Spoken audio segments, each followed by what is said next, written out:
দারুণ সুন্দর yummy tasty চিকেনের রেসিপি নিয়ে চলে এলাম বন্ধুরা। এখানে ফার্স্টে নুন দিয়ে দিয়েছি, আর নুনের পর দিয়ে দিলাম হলুদ, তো সামান্য একটু দিয়ে দিলাম কাশ্মীরি লঙ্কা গুঁড়ি পাউডার। এবারে ভালো করে হাতের সাহায্যে ম্যারিনেট করে নেব। তো সুন্দর করে এখানে দেখো মেখে নিচ্ছি সমস্ত উপকরণ একসঙ্গে। এইভাবে মেখে নিলে খেতেও কিন্তু দারুণ হয়। তো যাই হোক, দেখো এখানে সুন্দর করে মেখে নিচ্ছি।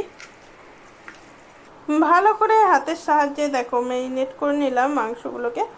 কড়াই এখানে গরম হয়ে গেছে, পরিমাণ মতন একটু তেল দিয়ে দিলাম।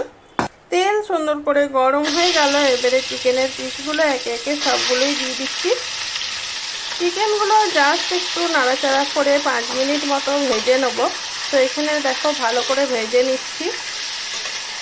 চিকেন কিন্তু মিডিয়াম ফ্লেমে রেখেই ভাজতে হবে। এরকম করে একবার অবশ্যই রান্না করে দেখবে, যদি না করে থাকো তো একবার করবে, খেতেও কিন্তু দারুণ সুন্দর লাগে। চিকেন একটু ভেজে নিলে খেতে কিন্তু দারুণ হয়। দেখো এখানে সুন্দর করে ভেজে নিচ্ছি।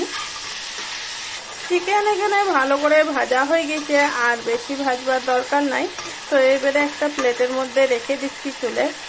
কড়াই ভালো করে ধুয়ে নিলাম। ওই কড়াইয়ের মধ্যেই দিয়ে দিলাম ফোড়নে দেখো এখানে তেজপাতা, শুকনো লঙ্কা আর সামান্য একটু সাদা জিরে। কড়াইয়ে বেশ কিছুটা তেল দিয়ে দিচ্ছি দেখো রান্নাটা করার মতো। তবে তেল গরম হলেই কিন্তু এরকম করে ফোড়ন দিয়ে একটু ভেজে নিতে হবে। এবারে কিছু পেঁয়াজ কুচি দিয়ে দিলাম। কুচানো পেঁয়াজগুলো ভালো করে লাল করে ভেজে নেব। পেঁয়াজ একটু ভাজা হয়ে এসছে, এই পর্যায়ে দিয়ে দিলাম টমেটো। টমেটো দিয়ে বেশ করে আবারও ভেজে নিচ্ছি। টমেটো সামান্য একটু ভাজা হয়ে এলে আদা রসুন পেঁয়াজ বাটা দিয়ে দেবো পরিমাণ মতো। দিয়ে দেবো জিরে ধনে পেস্ট 2 চামচ মতো, পরিমাণ মতো নুন, পরিমাণ মতো হলুদ গুঁড়ি পাউডার, কালারের জন্য কাশ্মীরি লঙ্কা গুঁড়ি পাউডার। এবারে সমস্ত উপকরণ ভালো করে ভেজে নেব। আবারও একবার সুন্দর করে কষিয়ে নেব মশলাটা।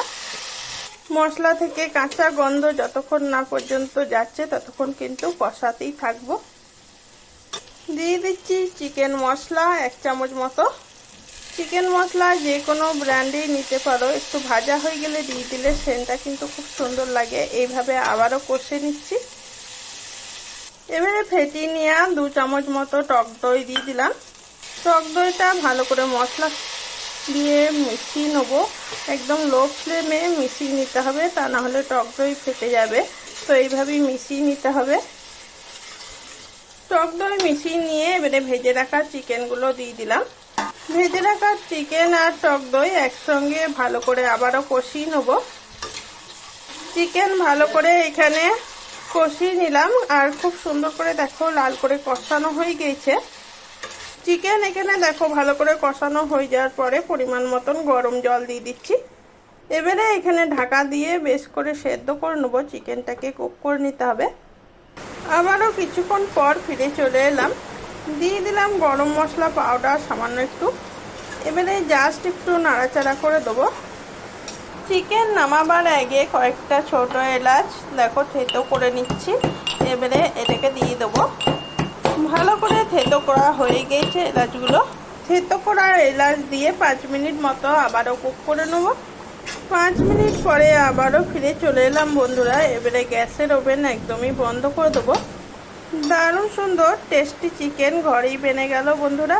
তাহলে রবিবারে সবাই প্রত্যেককে এরকম করে চিকেন বানিয়ে নেবে।